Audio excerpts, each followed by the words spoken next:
Hello, boys and girls. It's Mrs. Cutler here with you tonight.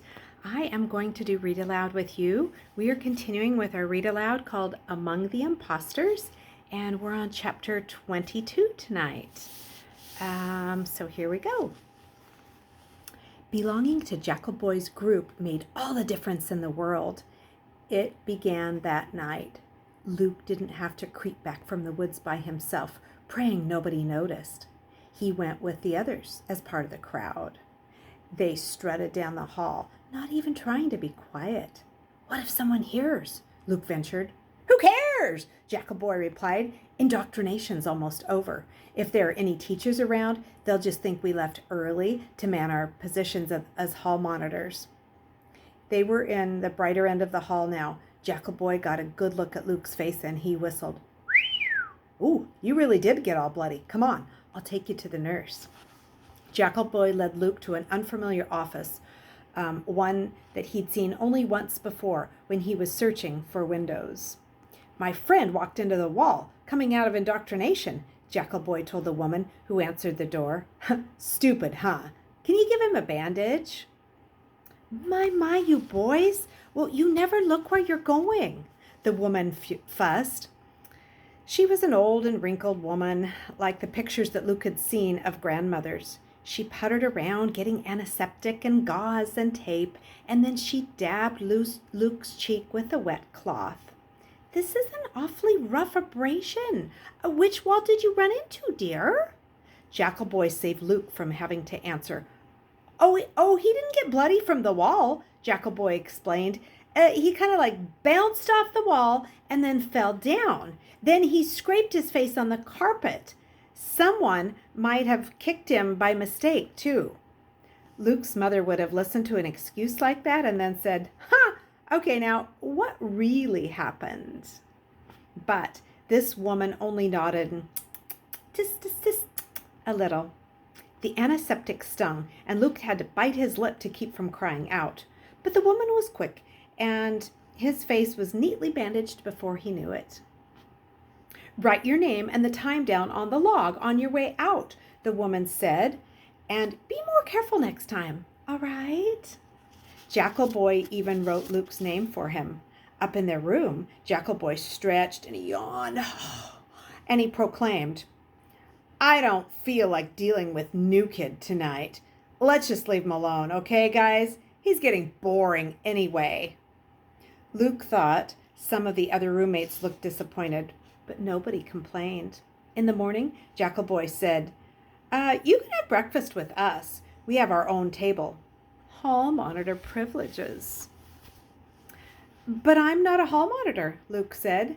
"The teachers won't notice," Jackal Boy said, "and maybe you will be soon."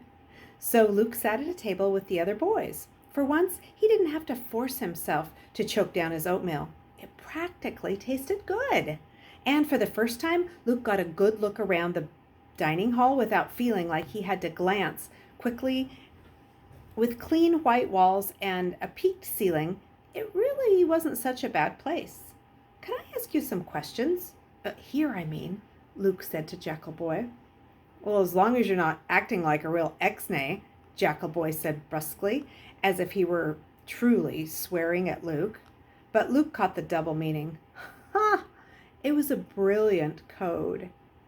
"Why is the school like this?" Luke began. I mean, with no windows and strange boys and the teachers who don't even seem to notice you unless you do something wrong. And even then, they just say, 2 demerits! And I don't even know what that means." Jackal Boy pushed back his oatmeal and smirked. "Confusing, huh?" he asked mockingly, but he started explaining anyway. Hendrix began an educational experiment. So back when there were famines, people had debates about whether the undesirables in society deserved food when so many were starving. They let all the criminals die, but a bunch of bleeding heart, sympathetic types said it was cruel not to feed people with mental illness, physical disabilities, this kind of thing. One man stepped forward and he offered his family's estate to be 2 schools for troubled kids, Hendrix for boys and Harlow for girls. He said he'd feed them too, You see how well he's doing? Jackal Boy made a face at the oatmeal. They built the schools without windows because Mr. Hendricks had the idea that kids with agoraphobia, the ones scared of wide open spaces, would be better off not seeing the outdoors. He thought they'd start longing for what they couldn't see. So he thought having windows would just overstimulate the autistic kids, but he also thought that it would be good to bring in some normal kids, like role models. Luke tried to absorb all of that. He thought about how differently Jackal Boy acted when he was explaining something compared to how Jin had always been. Jin was always outraged. She was indignant over every little injustice. He could just hear her voice rising in disgust. "Can you believe it? Isn't that terrible?" Jackal Boy just sounded secretly amused, almost haughty. "Too bad. Poor kids. Who cares?" Luke swallowed another bite of lumpy oatmeal. "And the teachers?" he prompted. "Well, why aren't they more, involved? Aware? Semi-intelligent?" Jackal Boy offered. "Yeah, and all the adults, like the nurse last night. She didn't seem very smart. And what's her name in the office? When I was there the first day, it was like all the students were just a pain to her." "Think about it," Jackal Boy said. "If you were a grown-up and you could get a job anywhere else, would you work here? We got the dregs, man, the real dregs." Luke didn't know anything about grown-up jobs. He'd never thought he would be able to come out of hiding to have one. Jackal Boy was smirking again. "Ha! But it serves our purposes. All right, to have teachers who are just one step above the Leckers. We can do just about anything we want." "Got it?" He looked around at his cohorts, the hall monitors, and soon they were all smirking too. Luke wanted to object to the word Lecker. Just because someone was from the country didn't make him dumb. Did it? Something else bothered Luke too. "But I wanted to learn a lot at Hendricks," he said. "Math and science and how to speak other languages. I've been here a month and I haven't learned a thing. I don't even know if I'm going to the right classes. I wanted to..." He broke off the last minute because he remembered he couldn't talk about being an ex-nay. He couldn't say that he wanted to learn everything he could to help make third children legal again. Jackal Boy was laughing anyway.